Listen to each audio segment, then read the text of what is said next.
I know Black Lives Matter has been MIA in recent months, but they came to mind while watching the people in Washington debate over the status of Dreamers or DACA kids, the law that was put in by executive fiat by President Barack Obama.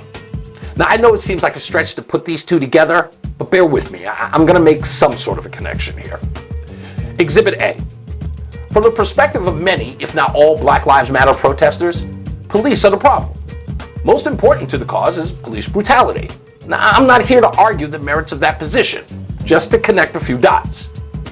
Black Lives Matter believes that there's systematic racism within the police department, not just with the rank and file. They believe the department itself has a bias against blacks and only see them in a negative light.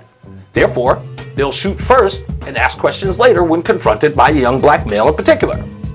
Again, not here to argue the particulars of that debate.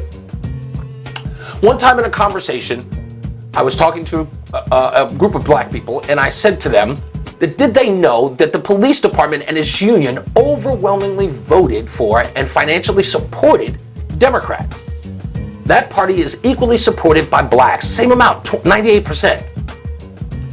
I asked them if they found it odd that the two groups that harbored such a great deal of mistrust for each other, for obvious reasons, seemed to vigorously support the same candidate. Believe it or not, it's actually by design. Democrats' objective is to pit groups against each other. Then they'll sort out the most vulnerable and then take sides. But by saying the division is the work of their political adversaries, Republicans. Democrats say they stand for diversity, when in fact what they stand for is division, dividing people into groups. You'll see them argue all the time in their debates. We need to address black issues. We need to address LGBT issues.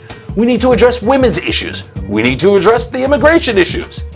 They never see people as people, all while telling us it's Republicans who see them for their race, gender, and sexual orientation. So, while telling us each of you have different isolated issues, they condemn Republicans by saying that it's them who see you as different. Sadly, this works. Now, here's Exhibit B. A recent Harvard study revealed that 85% of African Americans prefer a merit-based system allowing immigrants into the United States. Yet many people in law enforcement jurisdictions have pled to disobey federal law by adopting sanctuary status, so they could protect illegals in this country by not reporting them to the Immigration, Customs, and Enforcement, ICE. Now I have a question. What do you think law enforcement would do if an African American broke federal law? Do you believe that the local law enforcement would suggest that it would cause other black communities not to cooperate with law enforcement if they thought they too would face some sort of scrutiny by alerting the police of a crime? No, and we all know that. Now, what if I were to suggest to you that blacks refuse to alert police of a crime because they felt African Americans are over-incarcerated and they refuse to cooperate with law enforcement because of that position? Would anyone be taking the position that blacks needed some form of sanctuary? Because they don't.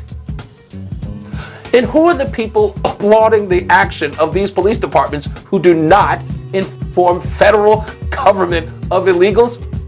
The only people applauding them are Democrats. Check the stats. The only jurisdictions that are forging this approach are run by Democrats. Democrats have decided whom they will give special treatment. But Republicans are the enemy of the black community. Most blacks, and I mean the majority, do not live in Republican precincts. They live in New York, they live in Philadelphia, they live in Chicago, they live in Detroit and Los Angeles. Those towns have been run by Democrats for generations. A fact. Here's my final thought. We're often told these DACA kids are here because they were brought here through no fault of their own. So therefore, it's our responsibility to take care of them. Well, what about the American taxpayer who now bears the burden of paying for these illegals through no fault of their own? Like President Trump said during the State of the Union speech, Americans are dreamers too. Those people are our black, gay, Muslim, Christian, Jewish, Asian, female, Hispanic, American citizens. I'm Reese on the radio.